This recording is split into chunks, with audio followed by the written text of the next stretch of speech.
Idealnya seorang manusia mampu menyerap ilmu itu maksimal di 45 menit. Kalau sudah lewat 45 menit, indang pikiran anak bulik sudah. Karena kenyataannya memang seperti itu, dan kajian atau materi disampaikan berlama-lama belum kira tidak efektif. Kita akan buka ruang dialog yang lebih banyak di kesempatan pagi hari ini insya Allah. Jadi ulun menitik beratkan poin-poin penting saja. Kemudian sisanya kita insya Allah akan banyak lebih berdialog dari apa yang mungkin disampaikan, atau ada hal-hal yang perlu untuk kita perbincangkan di kesempatan pagi hari ini. Baik, kita akan ambil waktu dulu sebahagian kecil berkaitan dengan manajemen masjid. Tadi disampaikan, benar memang ulun diberikan amanah untuk menjadi ketua takmir Masjid Al-Jihad, dan yang sekarang ini sudah di ketiga kalinya. Kurang lebih per 5 tahun kita ganti ketua takmir masjid. Ini sudah yang kurang lebih sudah masuk yang ketiga kali. Hendak bahampir kada awal-awal, jar ketua cabang tatap aja. Ulun sudah ajukan secara lisan untuk beristirahat jadi ketua takmir masjid, karena ulun sudah di 2 periode, kurang lebih 10 tahun. Jar ketua cabang tetap aja. Ya ulun kalau menyuruh ulun tetap aja, ulun terus terang aja, ulun banyak di luar. Akhirnya ya sudah, tetap ditunjuk untuk menjadi ketua takmir. Dan ulun sudah di 3 periode untuk memimpin Masjid Al-Jihad. Walillahilhamd, segala puji hanya milik Allah, dan alhamdulillah Masjid Al-Jihad adalah masjid terbaik Muhammadiyah seluruh Indonesia. Dan ketiga itu ulun hanya menyederhanakan manajemen masjid ini. Karena ulun berpikir teori itu banyak-banyak, amun kada digawi kada kawayuan. Kita ini kadang banyak teorinya, banyak ini dan itu, digawinya kada. Tadi luar biasa, masya Allah, syukuran jazakallah khair, Ustaz Sulika sudah menyampaikan bagaimana sebenarnya idealnya Masjid Muhammadiyah. Dan ini sudah ulun anggap sangat-sangat sempurna. Hendak menambahi salah sudah ulun. Kenapa? Ini sudah sempurna. Ini sudah, mohon maaf, al-yauma akmaltu lakum dinakum. Ini sudah sempurna. Kadang kalau lagi ditambahi apa yang sudah disampaikan oleh Ustadz Sulika, bagaimana idealnya Masjid Muhammadiyah tadi.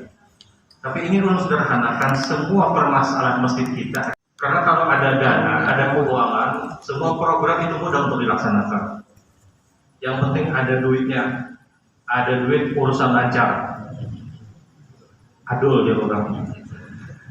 Yang penting ada keuangan, duitnya kuat, semua program itu mudah.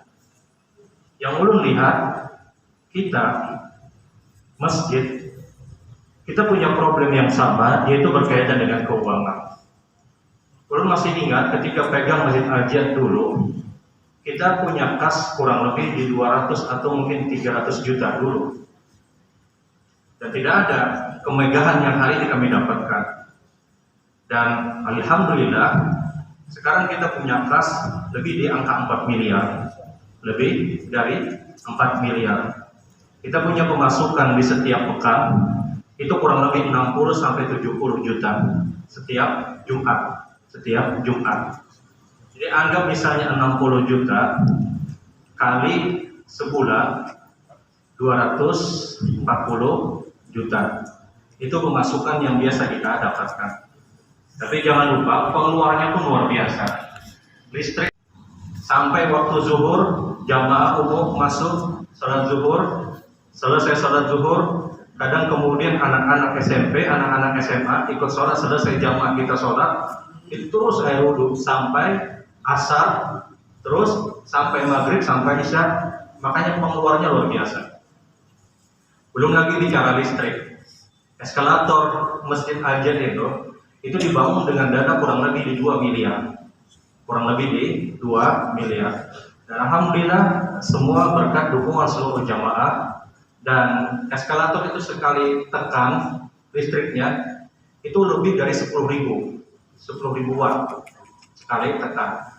Kita punya daya listrik di Masjid Al-Jad itu kurang lebih 120.000 watt, kurang lebih 120.000. Jadi kadang lagi mainnya 5.000, 6.000, kurang lebih 120.000.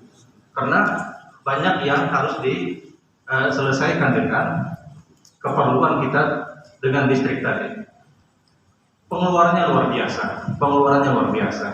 Namun alhamdulillah di 240 juta yang setiap bulan kami dapatkan, kurang lebih di 240 juta, itu kau aja menabung sekitar 30 sampai 50 juta sebulan. Kau aja menabung 30 sampai 50 juta. Nah, pos uang ini yang kami gunakan biasa untuk apa? Untuk perbaikan, pemeliharaan dan yang lainnya. Makanya kalau pian ke Masjid Al-Jad, ada jangan digawe tukang, ada tuntung-tuntung, persis kayak Masjidil Haram, ada tuntung-tuntung, ada yang dibukuri, inilah itulah macam-macam. Itu kami gunakan uang dari yang kelebihan tadi. Dan sekali lagi, walillahil hamd, segala puji hanya milik Allah. Semua berjalan dengan sangat lancar. Apa rahasianya? Kenapa kami mampu menarik dana yang begitu kuat dari jamaah? Yang pertama adalah pelayanan yang maksimal. Pelayanan yang maksimal harus ikhlas. Ulun di Masjid Al-Jihad, kami hampir setiap pekan itu rapat. Bahkan ada setiap pekan itu rapat kami 2 kali. Dan ulun melihat kalau rapat dengan semua pengurus itu memakan waktu dan tidak efektif. Maka seperti apa cara rapat ulun? Karena ulun ketua, ulun ambil misalnya bidang keamanan, 10 orang, kita rapat dengan keamanan. Benar-benar kita tatar, benar-benar kita nasihati dengan nasihat yang baik tentunya. Kami sampai pada keamanan itu, kalau misalnya ada jamaah, khususnya misalnya di bulan Ramadan, yang ingin iktikaf, kemudian ingin pulang ke rumah, setelah iktikaf misalnya kan ada jamaah yang sampai jam 2 malam aja, ada yang sampai jam 3 malam aja. Sampai keamanan itu, security, kami suruh agar apa? Agar jamaah yang jam 2 malam, jam 3 malam mau pulang ke rumah lagi setelah dari masjid, itu dikawal oleh keamanan. Agar apa? Agar memberikan rasa aman dan rasa nyaman. Sampai seperti itu kami minta kepada seluruh seksi keamanan. Belum lagi yang kisah sandal yang sudah dibalik. Jadi jamaah ketika keluar dari masjid langsung menguruk sandal aja. Ada abut mencari sandal, manalah sandal pun aja hilang sebelahnya. Jadi disusun, sampai disusun. Standar kami seperti itu. Intinya adalah sekali lagi ini pelayanan yang maksimal. Tadi disinggung oleh Ustadz Sulika berkaitan dengan toilet, kamar mandi. Kami membersihkan toilet kamar mandi itu meniru sebagaimana yang terjadi di Masjid Nabawi, sebagaimana yang terjadi di Masjidil Haram. 5 waktu sholat, 5 kali kami membersihkan kamar mandi dan toilet. Bagaimana caranya? Setengah jam sebelum adzan zuhur misalnya, itu toilet harus sudah bersih. Jangan membersihkan itu pas para azan, kurang anak mbak kami, jadi membersihkan. Kasihan jamaah. Jadi ulun wajibkan dan ulun haruskan 30 menit sebelum azan itu harus sudah bersih semuanya. Kalau pindah mengoler, nanti membersihkan, kita istirahatkan. Kenapa? Kita bicara profesional. Mereka dapat hasil dan kita pun juga punya hak untuk menuntut kewajiban atas mereka. Jadi perkara-perkara yang seperti ini terus kami perhatikan. Payung kami siapkan kalau misalnya hujan, jamaah misalnya di depan pagar, kebetulan misalnya tidak membawa payung, itu langsung dibawakan payung, kemudian dibawa ke masjid. Sandal hilang, berapa jam kami ganti? Misalnya yang harganya 200.000, kami ganti 200.000 plus sandal gapit. Sandal gapitnya hanya paling kan 6 huruf bang. Jadi kita punya stok sandal jepit. Jadi kadang ada juga jamaah kadusa ya sih. Karena apa? Karena orang-orangnya orang banyak, ada macam. Nah, ini diantara pelayanan-pelayanan yang harus disentuh. Intinya pelayanan itu menyentuh keinginan kuat jamaah, hajat besar mereka itu apa. Dan terus terang mohon maaf, di setiap tempat mungkin berbeda hajat jamaah dengan hajat jamaah yang lain. Dan ulun kira takmir masjid yang paling mengetahui ini hajatnya apa jamaah, hajatnya apa. Sekali lagi, semua ini. Jadi kembali kepada bagaimana ulun memimpin rapat. Biasanya ulun jarang rapat itu semuanya ulun kumpulkan, jarang. Ini tidak efektif. Kita panggil satu grup misalnya, grup siapa? Grup cleaning service, grup orang-orang yang membersihkan kamar mandi, 5-10 orang. Ini yang kita ratapi. Selesai, kemudian grup apa lagi kita tata. Makanya kami rapat di Al-Jad itu kadang menghadang setahun 2 kali, ada setahun 2 kali pas para hari raya hanya rapat. Ini itu tidak maksimal untuk memakmurkan masjid. Kita tuh balasan orang-orang yang memakmurkan masjid itu luar biasa. Sebagaimana disebutkan Ustaz Sulikan tadi, diakui keimanan mereka oleh Allah Subhanahu wa Ta'ala. Dan kita tahu seorang yang mencintai masjid, mereka mendapatkan perlindungan di hari kiamat. Sab'atun yudhilluhum Allah fi dhilli yawma la dhilla illa dhillu imamun adilun syaban nasya'a fi ibadati rabbi rajulun qalbuhu mu'allaqun bil masajid rajulani tahabba fillah istama'a wa tafarraqa alayhi wa rajulun da'atu imra'atu dzatu jamali wa mansabin faqala inni akhaballah wa rajulun dzakara Allah khaliyan fa fadat 'aina.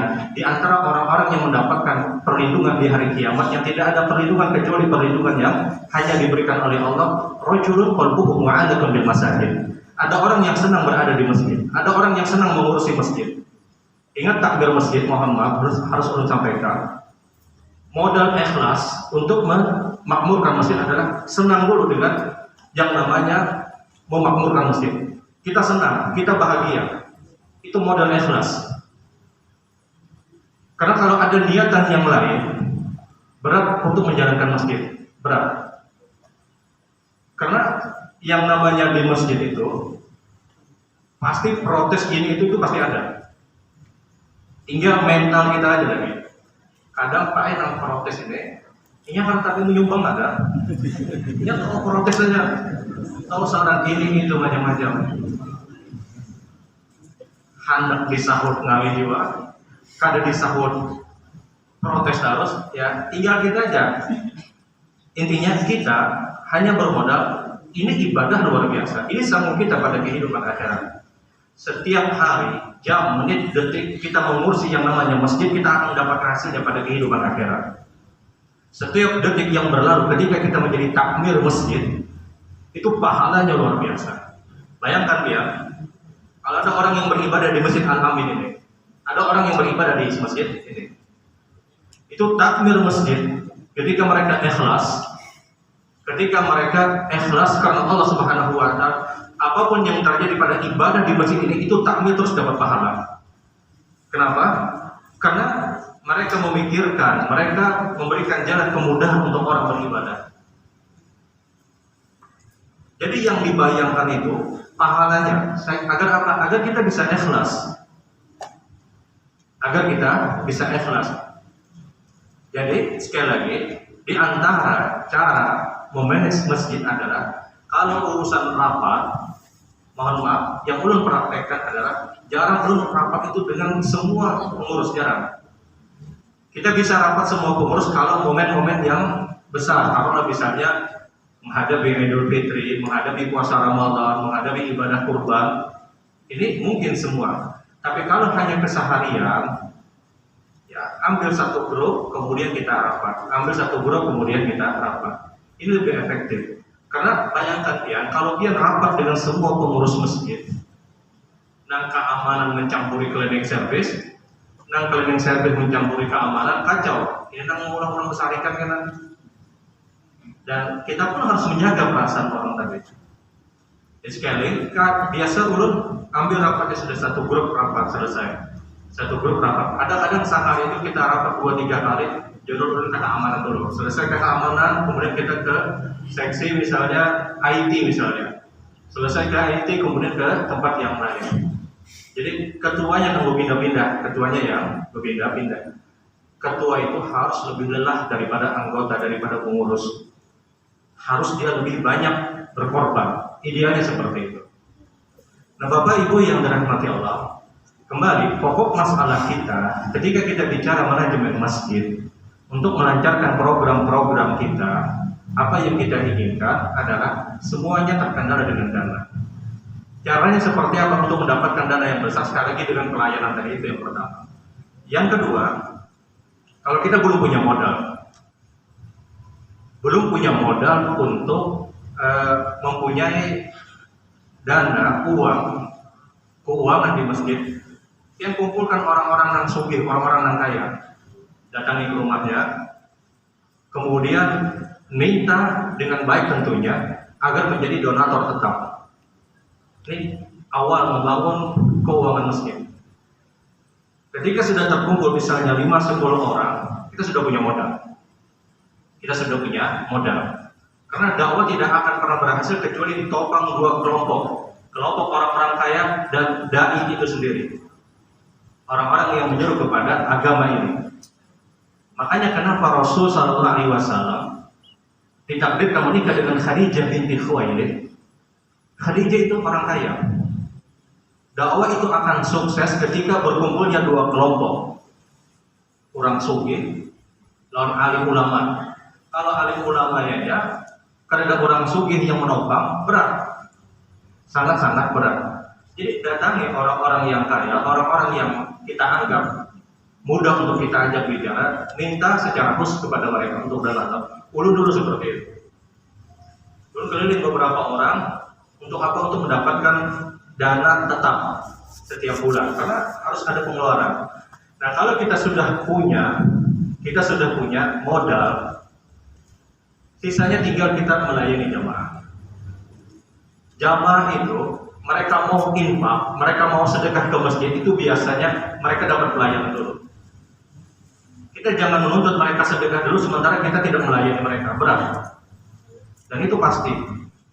Kita tuntut mereka sedekah infak ke masjid kita, sementara kita tidak melayani mereka dengan baik, itu berat. Sangat-sangat berat. Makanya pelayanan dulu. Ketika kita punya pelayanan yang baik, itu dana cepat masuk. Di antara bentuk pelayanan sebagaimana disebutkan tadi. Dan ini kembali kepada artinya hajat, di tempat tersebut hajatnya seperti apa. Maka itu yang dititik beratkan.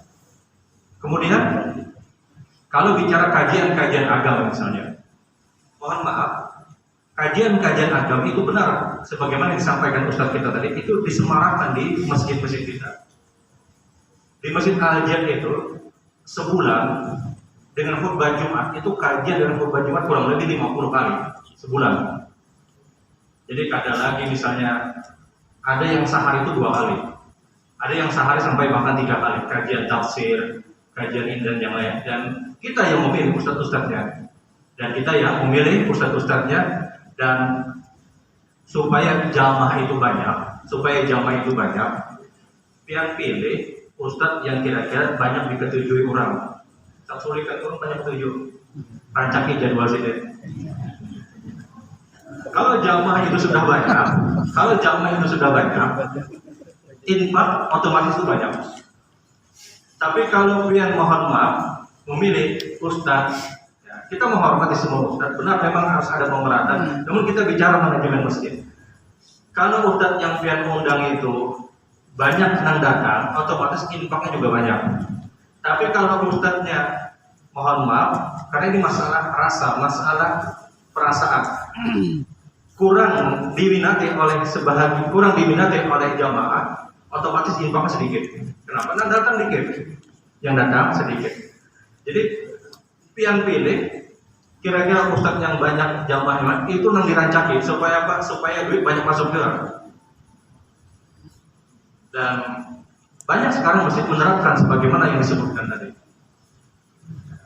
Artinya untuk menarik uang jamaah sekali lagi itu pelayanan. Ini yang harus maksimal. Pelayanan yang benar-benar harus maksimal. Caranya seperti apa? Sekali lagi cari donatur-donatur kuat, orang-orang kaya.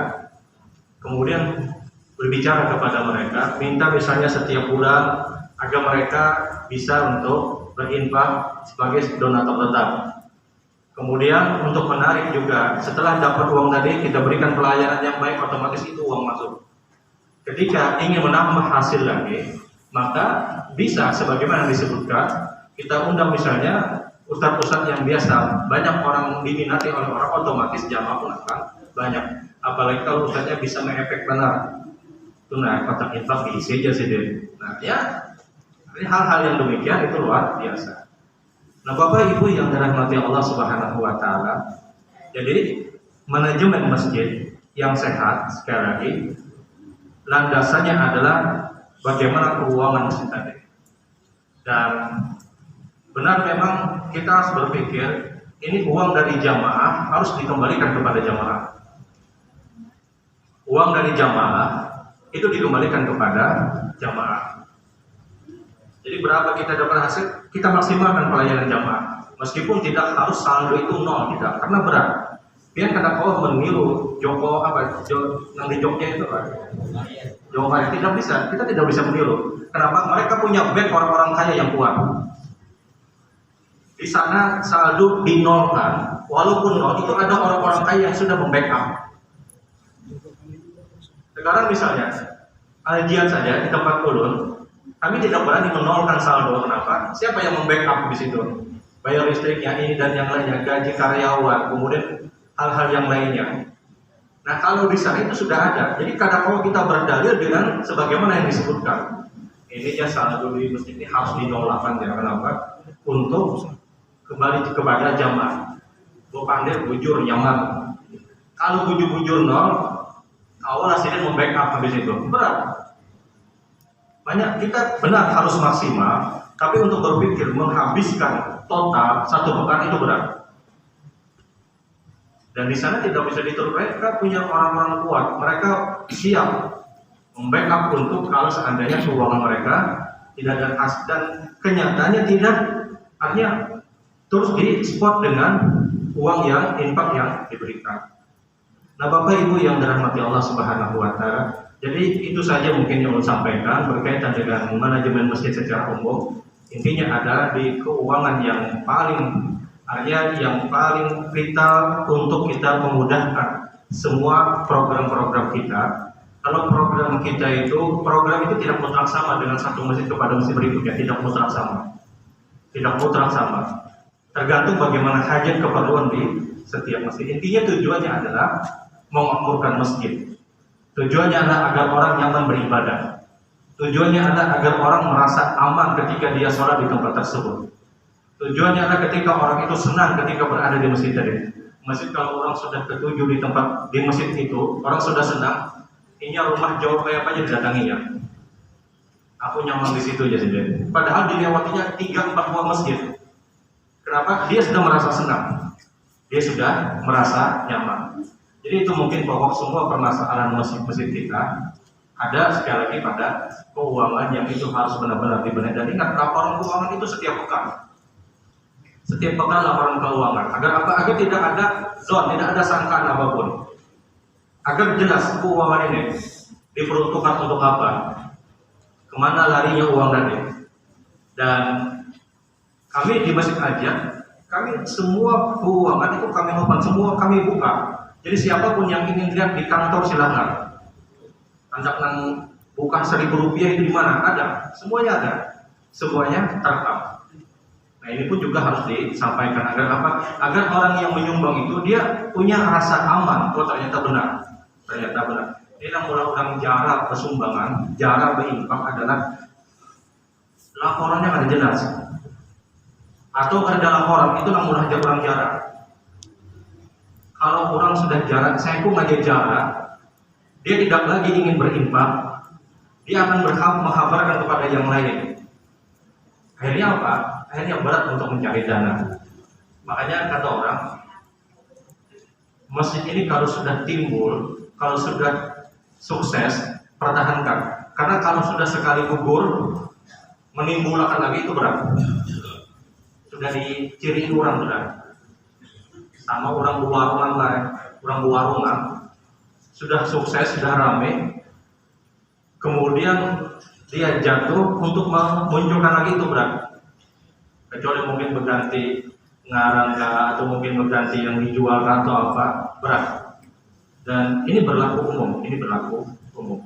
Baik Bapak Ibu yang dirahmati Allah, itu mungkin secara umum berkaitan dengan manajemen masjid. Dan sebagaimana tadi yang disampaikan, kita akan langsung mungkin masuk ke fikih bahasan imam di dalam pelaksanaan sholat berjamaah.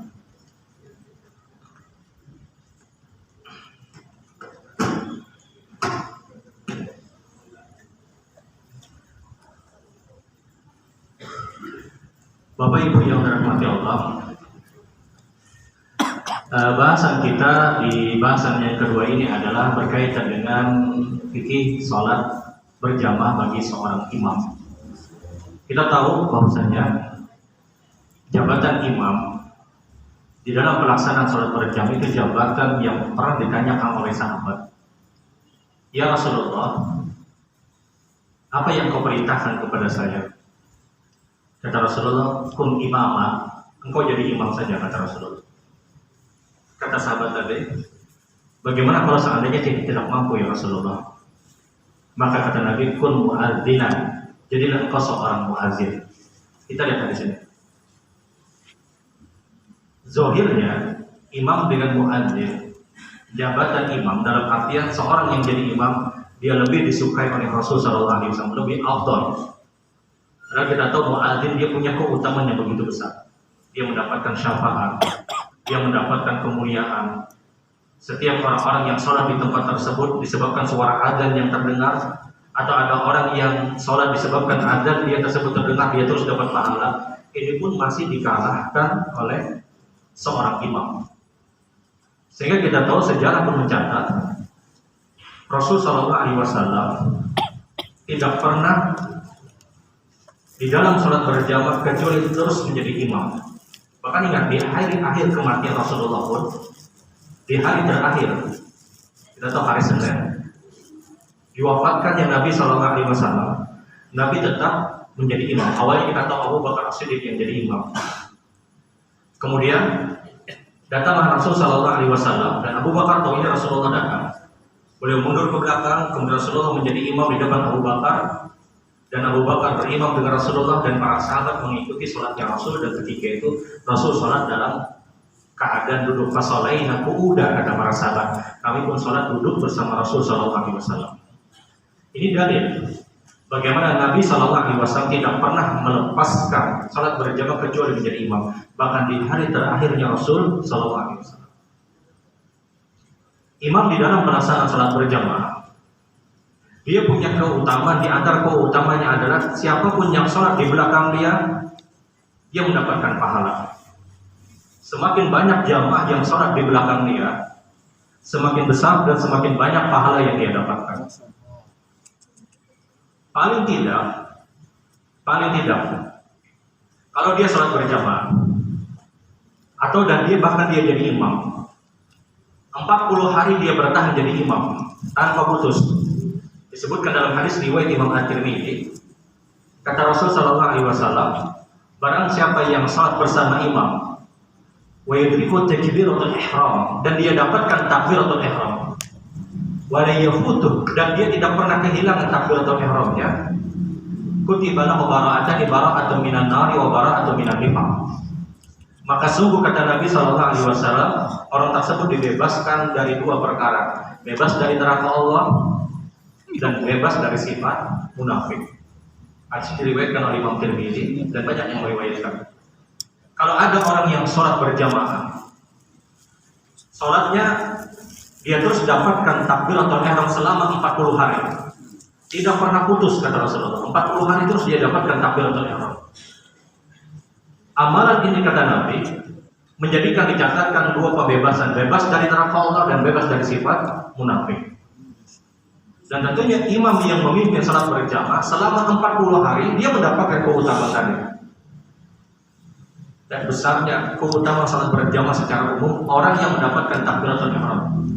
Imam Syafi'i beliau pernah menyatakan hadis ini kata beliau yang dimaksud yudriku takbiratul ihram, yang dimaksud orang yang dapat takbiratul ihram tersebut adalah seorang yang hadir di tempat tersebut, seorang yang berdiri untuk menyusun shaf. Dia dengar takbir imam Allah Akbar, dia ikuti Allah Akbar, dan dia bertahan 40 hari, tidak pernah kehilangan satu salat pun. Maka dia mendapatkan keutamaan tadi, keutamaan bebas dari neraka Allah dan bebas dari sifat munafik. Terlebih sekali lagi imam yang memimpin selama 40 hari misalnya tanpa putus. Lihat keutamaan salat berjamaah. Sampai hadis ini disebutkan oleh para ulama. Ketika imam sudah takbir Allah Akbar, kita masih sibuk untuk berdoa. Doa itu harus diputus. Segera ikut takbirnya bersama imam. Sampai kita tahu saking diperintahkannya mengikuti takbiratul ihram bersama imam. Idza uqimatus salatu fala salata illa al-maktubah, rawahu al-Bukhari. Kalau kalian sedang melaksanakan salat sunnah kata Nabi, iqamah dikumandangkan, batalkan salat sunnah kalian, ikut imam segera untuk takbiratul ihram. Imam Ahmad bin Hanbal menyatakan dia batalkan rakaat berapapun. Imam Syafi'i menyatakan tidak apa-apa dia teruskan. Berdalil dengan ayat Al-Quran, ya ayyuhalladzina amanu la tubtilu a'malakum, wahai orang-orang yang beriman, janganlah kalian membatalkan amal kalian ketika kalian sedang beribadah.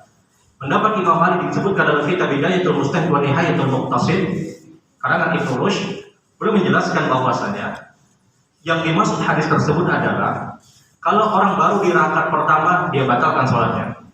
Dia takbir Allah Akbar, kemudian ruku, i'tidal, kemudian sujud, duduk di antara dua sujud, bangun lagi Allah Akbar, iqamah dikumandangkan. Apakah dia batalkan? Menurut Imam Malik kalau dia baru di rakaat pertama dia batalkan. Kenapa? Belum masuk rakaat kedua. Belum masuk rakaat kedua. Karena ada hadis Rasul sallallahu alaihi wasallam. Tapi kalau sudah dia masuk rakaat yang kedua, dia sudah ruku di rakaat yang kedua, kata Imam Malik dia teruskan. Wallahu dari pendapat ini, pendapat Imam Malik itu pendapat yang paling bijak. Dia kumpulkan dalil-dalil Hanabilah dan dia kumpulkan dalil-dalil Syafi'iyah. Sehingga kalau orang itu baru di rakaat pertama dia batalkan. Untuk apa? Untuk mengejar yang namanya takbiratul ihram. Untuk mendapatkan takbiratul ihram. Nah, di sini kalau imam dia mampu memimpin sholat berjamaah tanpa putus selama 40 hari. Atau ada orang yang ikut melaksanakan sholat berjamaah juga selama 40 hari tanpa putus takbiratul ihramnya terus dia dapatkan. 40 kali itu kali 5 waktu sholat berarti 200 waktu sholat. Dia dapatkan terus takbiratul ihram, dia mendapatkan dua pembebasan tadi. Ingat syaratnya 40 hari kata Rasulullah. 199 kali dapat takbiratul ihram, yang ke-200 kada dapat. Apakah dia dapat keutamaan tadi? Zahir hadis menyebutkan dia tidak mendapatkan. Zahir hadis menyebutkan dia tidak mendapatkan keutamaan tadi. Ini antara keutamaan imam. Dia mampu memimpin sholat berjamaah selama 40 hari saja misalnya, tanpa putus. Maka dia mendapatkan keutamaan dibebaskan dari dua perkara tadi. Belum lagi keutamaan yang lain, dia dapat pahala dari orang-orang yang di belakang. Nah, imam di dalam pelaksanaan salat berjamaah itu diperintahkan Nabi untuk apa? Untuk ditetapkan. Ya ummul qaum aqra'uhum li kitabillah. Fa in kanu fi qira'atin sawa fa'aqdam bi sunnah. Fa in kanu fi sunnatin sawa fa'aqdam bi sin. Wala ya'umuna rajul bi sultanihi wala yaqudu illa bi idzni. Kata Rasul sallallahu alaihi wasallam, ya ummul qaum, siapa yang paling pantas untuk jadi imam adalah orang yang paling qori. Semua kita tahu orang yang paling qori yang paling pantas jadi imam.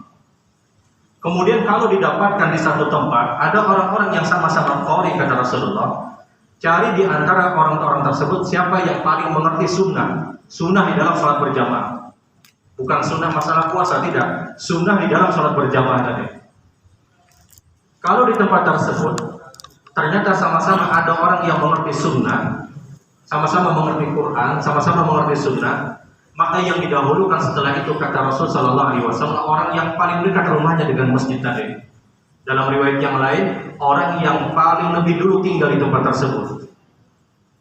Kalau itu pun juga didapatkan sama, maka baru kata Rasulullah orang yang lebih tua. Ya, urutannya yang tua itu nomor 4. Kadang di wadah kita ini terbalik. Nang Tuhan dulu. Cinta Tuhannya.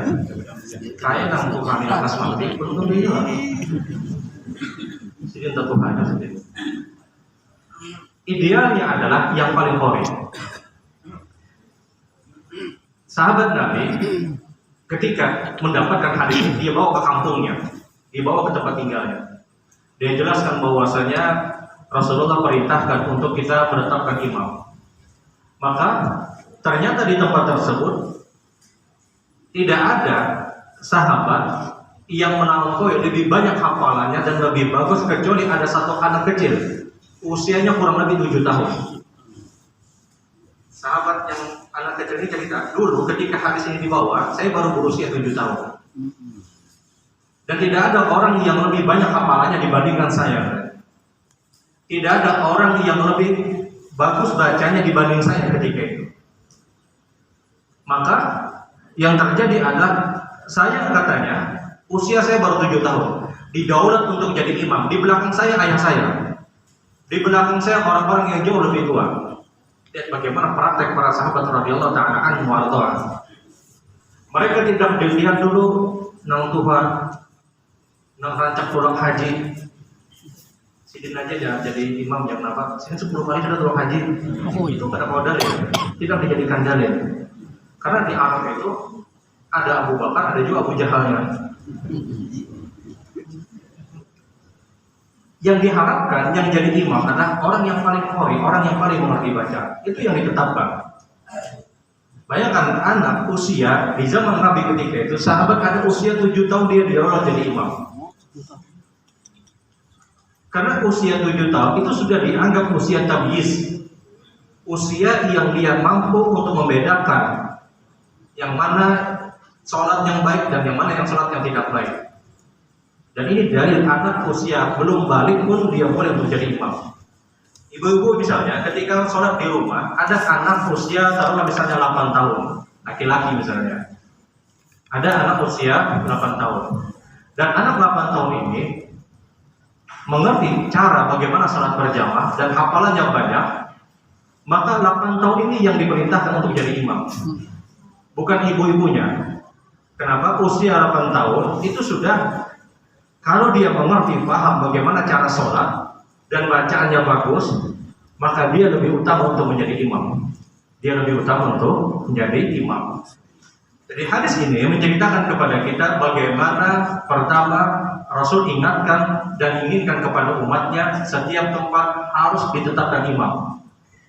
Jangan sampai terjadi, mohon maaf, iqamat dikumandangkan, saya menunjuk, imam kedua, imam ketiga. Nah ini jangan. Kenapa ini terjadi? Karena terkadang tidak ada penetapan imam yang ditetapkan. Kalau imam itu sudah ditetapkan di tempat tersebut dengan kriteria yang dinyatakan Nabi Sallallahu Alaihi Wasallam, siapapun tidak ideal untuk jadi imam kecuali atas izin dari imam tersebut. Al-Amin sudah menetapkan imam misalnya, sudah menetapkan imam salat berjamaah. Siapapun tidak berhak untuk menjadi imam kecuali atas izin dari imam tersebut. Kapanpun imam tersebut tidak memberikan izin, maka tidak boleh untuk menjadi imam siapapun. Karena Rasulullah bersabda, janganlah seseorang itu menjadi imam di satu tempat yang sudah ditetapkan imamnya kecuali atas izin dari imam tersebut. Jadi ini bagian dari adab kita, etika kita.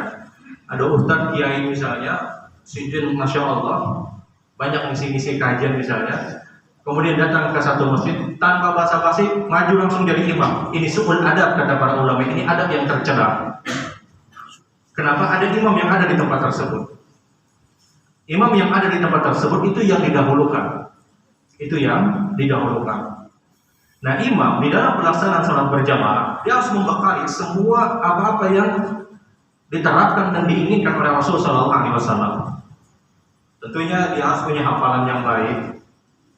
Hafalan terhadap jadi imam itu, cari bacaan, hafalan yang ayat itu bujuk-bujuk kita hafal. Jangan menghafalnya sore, di casnya maghrib. Menghafal habis asar, karena ini ayat itu bawakan aja pas maghrib aja. Itu jangan. Kenapa ya orang karena hafal ya, jangan aku salah harta ya orang ya. Memang paling aman kalau jadi imam itu ayat yang orang karena hafal, itu paling aman juga. Orang karena tahunya berucap ke ayat yang berikutnya karena tahu ya. Memang dituntut untuk ya amanah seorang imam tadi. Diharapkan bacaan yang kita baca itu bacaan yang benar-benar sudah kita hafal. Karena bahasa hadis Nabi, "Iqra' ma tayassara ma'aka minal Qur'an." Baca kata Rasulullah, bacaan yang termudah.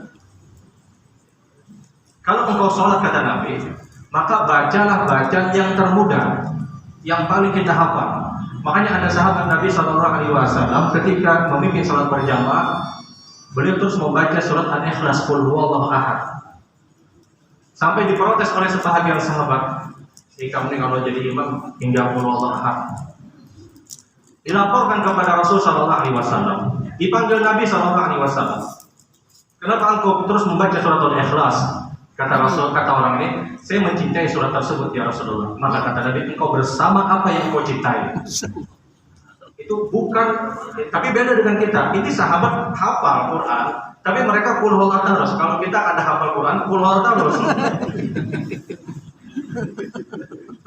Ini hanya gambaran bahwasanya bacaan yang termudah itu yang diambil. Bacaan yang benar-benar kita hafal. Kenapa?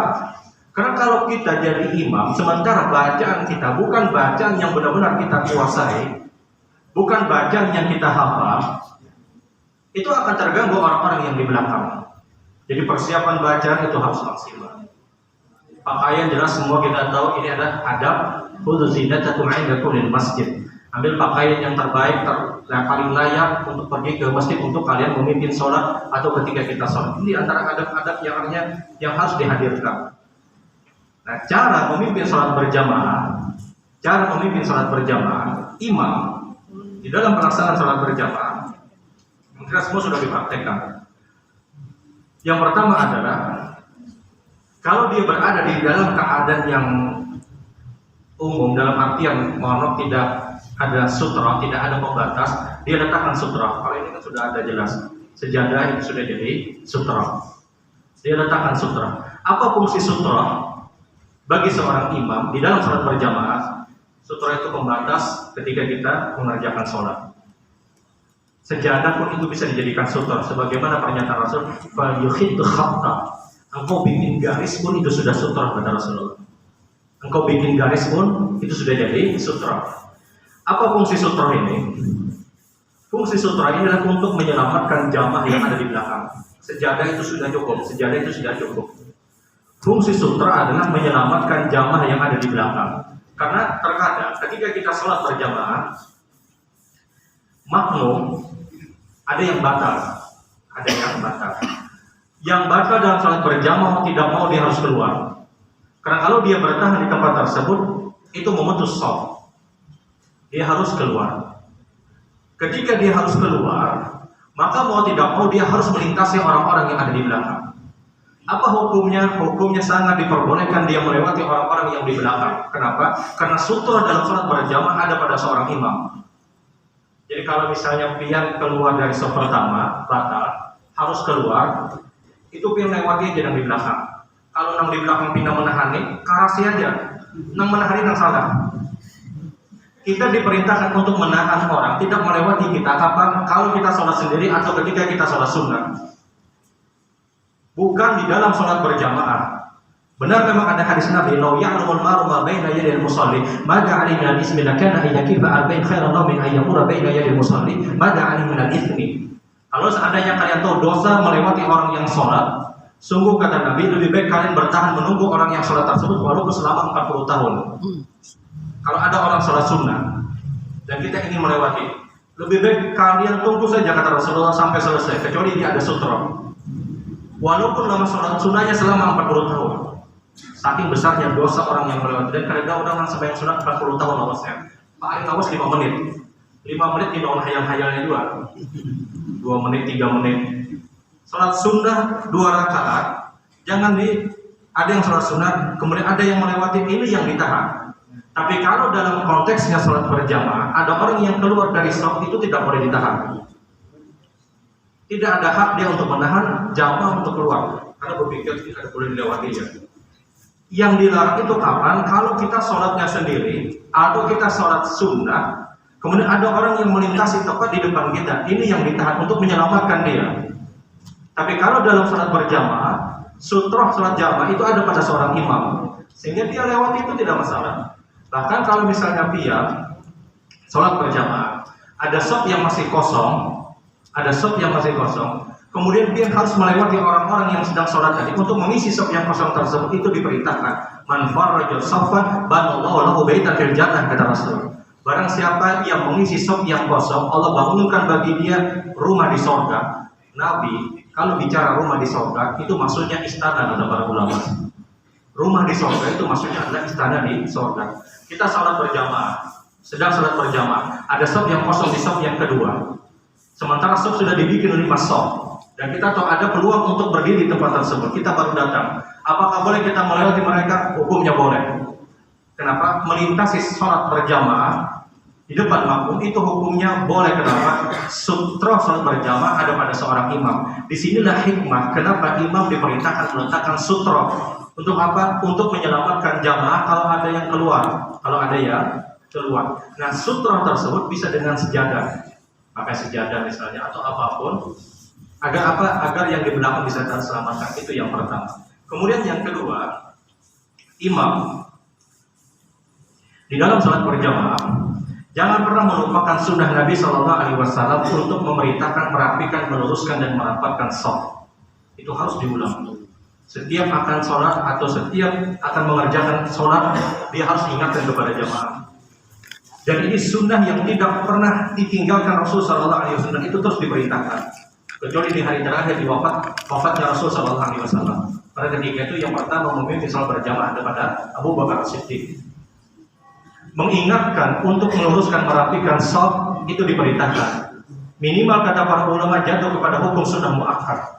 Mazhab Az-Zahiri yang menyatakan hukumnya wajib, saking diperintahkannya. Di masa kekhalifahan Umar bin Khattab itu ada orang yang diutus oleh Umar untuk memeriksa shaf. Sudah rapat, dia berikan kode kepada Umar, baru terjadilah sholat. Saking diperintahkannya untuk meluruskan dan merapatkan shaf.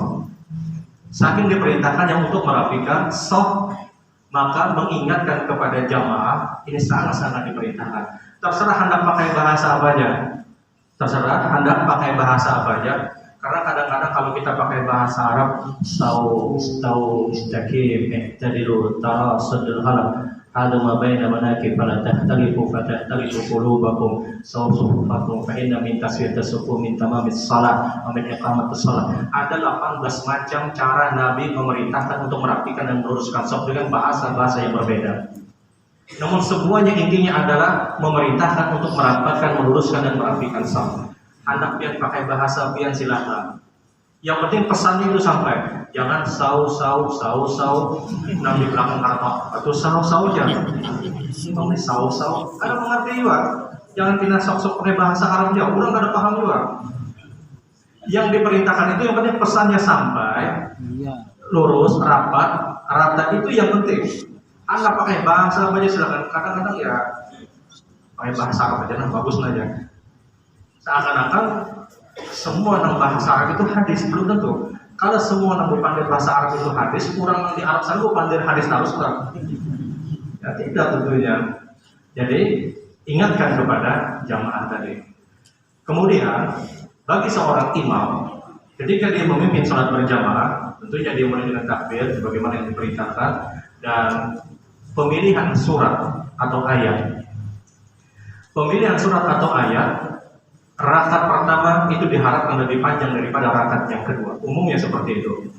Sebagaimana Abu Hurairah radhiyallahu taala anhu meriwayatkan, ada Nabi sallallahu alaihi wasallam adalah Rasul sallallahu alaihi wasallam, beliau yutiru rak'atal ula min ats-tsaniyah.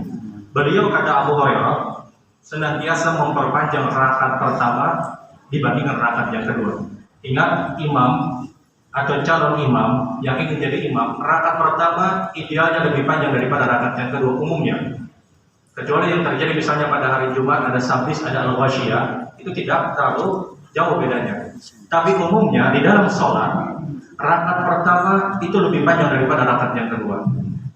Syekh Muhammad Shalih Utsaimin dalam kitab beliau Syarhul Mumti 'ala Zadil Muqtadi, itu salah satu kitab sebelum beliau wafat beliau pernah menulis Syarhul Mumti 'ala Zadil Muqtadi.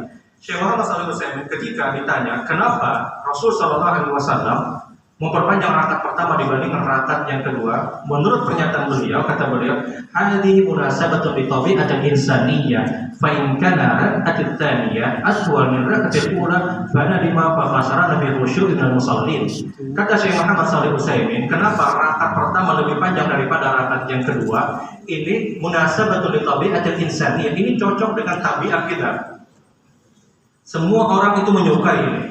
Karena kalau rakaat kedua itu lebih panjang daripada rakaat yang pertama, ini akan menjadikan terganggunya kekhusyukan orang-orang yang sholat. Rakaat pertama di bawah sini inna a'taina al-kautsar. Al-kautsar. Nah, Imam mencari surat yang terpendek lagi daripada itu. Di bawahnya al-kautsar. Tahu-tahu rakaat kedua dia bawa al-baqarah misalnya. Dia bawa al-baqarah. Ini akan mengganggu kekhusyukan sholat. Terbolak-balik surat secara hukum itu boleh, tapi itu tidak afdal.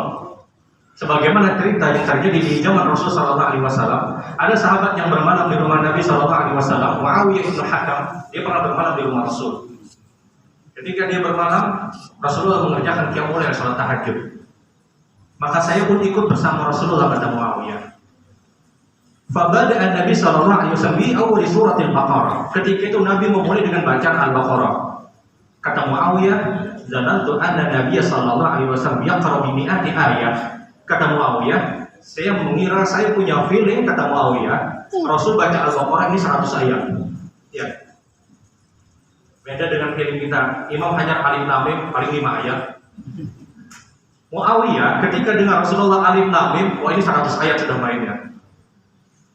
Ternyata Rasulullah selesaikan Al-Baqarah. Rakaat pertama Al-Baqarah tuntas. Al-Baqarah selesai rakaat pertama. Kita Al-Baqarah tuntung bulan puasa aja. 30 hari. Al-Baqarah selesai. Ketika itu kata Muawiyah, saya mengira Rasulullah ruku. Yang terjadi adalah Nabi menyambung suratul Nisa, surat An-Nisa. An-Nisa dituntaskan Rasulullah SAW. Al-Baqarah An-Nisa diselesaikan di 1 rakaat. Kemudian selesai rakaat pertama, masuk rakaat kedua. Nabi kemudian membaca surat Al-Imran. Yang ini sudah sampaikan. Hadis ini bicara tentang bolehnya terbolak-balik surat. Mestinya kan habis Al-Baqarah, Al-Imran, baru An-Nisa. Rakaat pertama Nabi baca Al-Baqarah, kemudian An-Nisa. Rakaat kedua Nabi baca Al-Imran. Perbuatan Nabi ini bukan menunjukkan itu sunnah, tidak. Jangan salah paham dengan sunnah. Tidak semua perbuatan Nabi itu dihukumi sunnah. Terkadang itu hanya khusus buat diri Rasul, terkadang. Terkadang Nabi hanya menunjukkan kebolehan. Ketika Nabi baca Al-Baqarah rakaat pertama, kemudian An-Nisa, ini hanya menunjukkan ala ibahati, akan bolehnya untuk terbalik-balik surat, boleh. Tapi itu tidak afdal, tidak utama. Karena biar bagaimanapun yang lebih utama itu tartib surat, biar bagaimanapun itu lebih utama. Dan disepakati oleh seluruh para ulama yang hukumnya makruh kalau ayat terbolak-balik di dalam satu surat. Ayat kesungsan Al-Baqarah, rakaat pertama Al-Baqarah dia baca ayat 30 sampai ayat 50.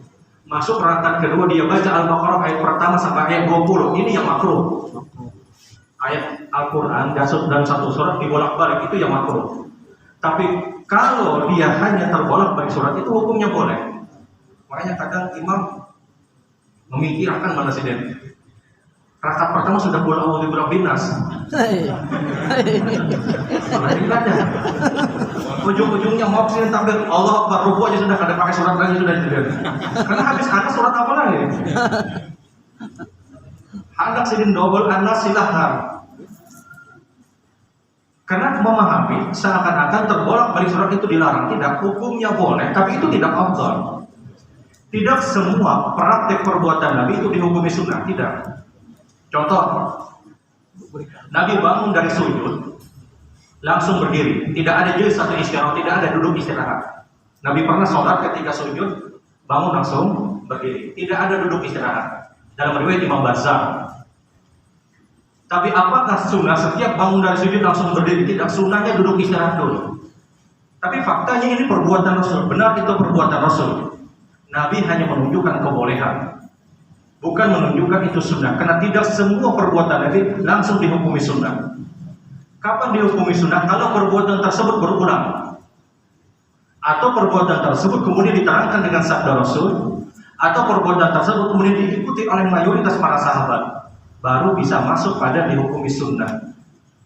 Nah, ikhwan fillah rahimakumullah, kalau imam misalnya rakaat pertama dia sudah al-kautsar, maka rakaat kedua ya dia pilih surat apa yang kira-kira imbang pendeknya. Al-Asr misalnya, jangan al-kautsar rakaat pertama, rakaat kedua al-Baqarah misalnya. Ini akan mengganggu kehusyukan sholat. Karena terus terang kalau imam sudah rakaat pertama pendek, jamaah rata-rata punya perasaan paling rakaat kedua kira-kira kayak ini jualan ya. Dia punya perasaan seperti itu. Ini yang kata Syekh Muhammad Shalih Al-Utsaimin, munasabatun li tabi'atil insaniyah. Ini cocok untuk tabiat seorang manusia. Dan inilah sunnah kenapa Rasul Shallallahu Alaihi Wasallam hampir tidak pernah memperpanjang rakaat kedua dibandingkan rakaat yang pertama. Hampir tidak pernah Rasul memperpanjang rakaat kedua dibandingkan rakaat yang pertama, karena itu akan mengganggu kehusyukan sholat. Kemudian imam paling tidak juga harus menguasai dan mengetahui keadaan makmum yang ada di belakang. Jangan mohon maaf sidin hafal Quran, banyak hafalannya, dibawa panjang-panjang misalnya. Sementara di belakang itu ada mungkin orang-orang yang tidak mampu untuk bertahan yang sangat lama. Makanya ada sahabat di antaranya Mu'adz bin Jabal itu pernah ditegur Nabi Shallallahu Alaihi Wasallam. Mu'adz itu pernah memimpin salat berjamaah, salat Isya pada saat itu. Beliau selesai Isya ketika itu sangat lama dan disebutkan hampir subuh, sangat lama. Beliau memang mulainya ketika itu di pertengahan malam. Mu'adz ketika itu salat berjamaah bersama Rasulullah selesai, kemudian beliau jadi imam di tempat beliau. Ketika itu beliau pimpin salat berjamaah dengan sangat lama, sehingga ada orang yang mundur dari salat berjamaah. Ada tahan lagi kalau lawasan. Setelah itu dihabarkan kepada Mu'adz, kata Mu'adz, apakah engkau munafik? Amunafikun anta, kata Mu'adz. Apakah engkau munafik? Dia katakan tidak. Saya tidak mampu bertahan lama seperti ini. Terjadi dialog antara Mu'adz dengan orang lain, akhirnya disampaikan kepada Rasul Sallallahu Alaihi Wasallam, diceritakan Mu'adz sholat dengan sangat panjang. Rasulullah panggil Mu'adz, wahai Mu'adz, apa benar apa yang dikatakan orang ini? Benar ya Rasulullah. Kata Rasul, apa janu anta? Wahai Mu'adz, apakah engkau akan membuat fitnah? Maka muncul hadis Rasul. Kalau engkau memimpin sholat berjamaah, kata Rasulullah, perhatikan 4 kelompok. Pertama, fa'inna bihi mustaqim. Boleh jadi ada orang-orang yang di belakang yang sedang sakit. Yang kedua, kata Rasulullah, boleh jadi ada anak kecil yang baru belajar sholat. Yang ketiga, kata Rasulullah, boleh jadi ada orang-orang yang tua yang mereka tidak mampu untuk bertahan lama. Yang keempat, kata Rasulullah, boleh jadi ada orang yang punya hajat selesai sholat. Maka muncul hadis Nabi, ringankan sholat engkau, kata Rasul. Ringankan sholat engkau. Karena 4 kelompok ini senantiasa hadir dalam sholat berjamaah. Beda kalau di pesantren, masih anu-anu, kuat-kuat, hendak dibawa panjang silahkan. Tapi ilmu pesantren yang terapkan di tempat umum, panjang-panjang imam, ada 4 kelompok yang harus kalian perhatikan, kata Rasulullah. Sehingga diperintahkan untuk meringankan sholat tadi. Nah, kemudian mungkin yang terakhir yang perlu sampaikan adalah ketika di dalam sholat berjamaah, imam paling tidak menguasai bagaimana hukum-hukum yang berkaitan dengan sujud sahwi. Paling tidak dia harus tahu hukum sujud sahwi. Kapan dia menentukan harus sujud sahwi, kapan terjadi sujud sahwi, dia harus mengerti. Contoh misalnya, sujud sahwi itu dihukumi harus dilakukan ketika terjadi kesalahan pada rukun sholat, terjadi kesalahan pada kewajiban sholat, terjadi kesalahan pada jumlah rakaat sholat, maka diperintahkan untuk sujud sahwi. Tapi kalau hanya berkaitan dengan tertinggalnya sunnah sholat, tidak ada sujud sahwi. Baca surat atau ayat itu sunnah, bukan wajib. Setelah Al-Fatihah, ghairu maghdubi 'alaihim waladdallin, amin. Atau imam ruku misalnya, dia tidak masukkan surat atau ayat, apakah dia sujud sahwi? Tidak perlu sujud sahwi. Karena tidak ada pendapat yang menyatakan bacaan surat atau ayat itu wajib atau rukun, tidak. Yang wajib atau rukun itu hanya Al-Fatihah. Jadi kalau kita dapatkan imam setelah ghairu maghdubi 'alaihim waladdallin, amin, langsung ruku sih deh. Makmum jangan kami tunggu subhanallah, subhanallah, subhanallah, tidak perlu. Apa yang subhanallah? Kenapa? Dia meninggalkan sunnah sholat dan tidak ada kelaziman, tidak ada konsekuensi untuk mengerjakan sujud sahwi.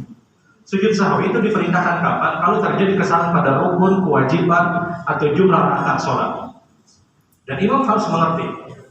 Contoh ketika tasyahud awal itu adalah kewajiban. Semestinya duduk di tasyahud awal, semestinya. Tahu-tahu imam sudah terlanjur berdiri. Nah, terlanjur berdiri ini, apa yang dia lakukan? Dia teruskan sholatnya. Makmum harus mengikuti gerakan imam. Maka kata Rasulullah, "Idza istatamma qa'ima", kalau kalian sudah berdiri sempurna, fa'alaihi ayyasjud, wajib bagi dia untuk menambal kesalahan tersebut dengan sujud sahwi. Wa illam tastatimma qa'ima, ketika berdirinya belum sempurna, fala sujud dan tidak ada sujud bagi dia. Maksudnya setelah sujud itu kan misalnya anggap rakaat kedua itu tasyahud awal. Tahu-tahu dia Allah belum berdiri sempurna. Ternyata dia sadar dia punya kesalahan. Dia duduk. Yang seperti ini tidak perlu sujud sahwi. Kenapa? Berdirinya belum sempurna. Tapi kalau istatamma qa'ima, kalau dia sudah berdiri sempurna, maka dia teruskan sholatnya dan dia kerjakan sujud sahwi nanti sebelum salam. Dia kerjakan sujud sahwi. Nah, makmum ini kadang seperti ini, mohon maaf. Imamnya sudah terdiri, Allahu Akbar. Makmum tahu ini salah. Subhanallah ya makmum. Imamnya bujur aja sudah berdiri. Karena mau lagi kembali ke rukun sebelumnya. Dia tidak boleh kembali kepada rukun sebelumnya karena dia sudah masuk gerakan yang sempurna. Makmum pada terima subhanallah, ada di hadapan imam. Subhanallah pada di hadapan imam. Sama sebutan subhanallah, subhanallah. Mau imam sudah duduk aja sudah jadi imam. Ini kadang terjadi. Semestinya ikuti saja imam. Ingat, kita tidak boleh menuntut imam itu sempurna. Akan terjadi kesalahan dan wajar. Makanya syariat memerintahkan ada sujud sahwi. Ada solusi yang ditawarkan dan pelajaran yang disampaikan Rasul Sallallahu Alaihi Wasallam. Jadi kalau imam sudah terdiri, sudah ikuti saja. Saya mau faraqah, saya mau pisah, saya mau pisah. Gara-gara kan tapi tahu di ilmu, pisahnya sudah aja. Kita mau faraqah dengan imam, kecuali dalam keadaan darurat. Kita lagi sholat, kemudian ada musibah dan kita tahu dan kita dengar ada orang di samping pingsan saya, ada yang siup di hingga pingsan.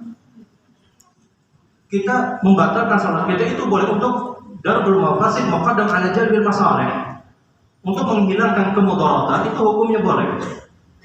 Jangan misalnya ada kawan siup di hingga lagi sembahyang, nyari orang siup jangan lupa ya batalkan. Ini darurat, dia batalkan, dia berpisah dengan imam, itu boleh dalam keadaan darurat. Yang kedua, kita boleh mufaraqah dengan imam kapan? Kalau imamnya kita yakini pelaku kesyirikan. Benar-benar dia pelaku kesyirikan dan hakul yakin, kita yakin orang itu syirik, orang itu musyrik dan dia belum taat, dia belum bertaubat. Tapi kalau hanya bermodal berimam dengan orang fasik, apakah hukumnya boleh? Boleh. Abdullah ibnu Umar itu pernah berimam di belakang Hajjaj ibnu Yusuf. Siapa Hajjaj ibnu Yusuf? Seorang pembunuh. Abdullah ibnu Umar, sahabat Rasul Sallallahu Alaihi Wasallam. Hukumnya boleh. Kita bicara hukum yang boleh. Kita bicara, mohon maaf, jangan cepat-cepat untuk berpisah dengan imam. Pertama, kalau dalam keadaan darurat itu hukumnya boleh. Yang kedua, ketika imam tersebut kita yakini dia adalah pelaku syirik, maka kita diperintahkan untuk berpisah. Nah, di dalam sholat berjamaah tadi, sekali lagi imam harus mengerti bagaimana cara memimpin tadi, kemudian juga dia harus mengerti hukum-hukum yang berkaitan dengan sujud sahwi. Baik Bapak Ibu yang dirahmati Allah, mungkin ini yang ulun sampaikan di kesempatan siang hari ini. Sisanya ulun berikan waktu.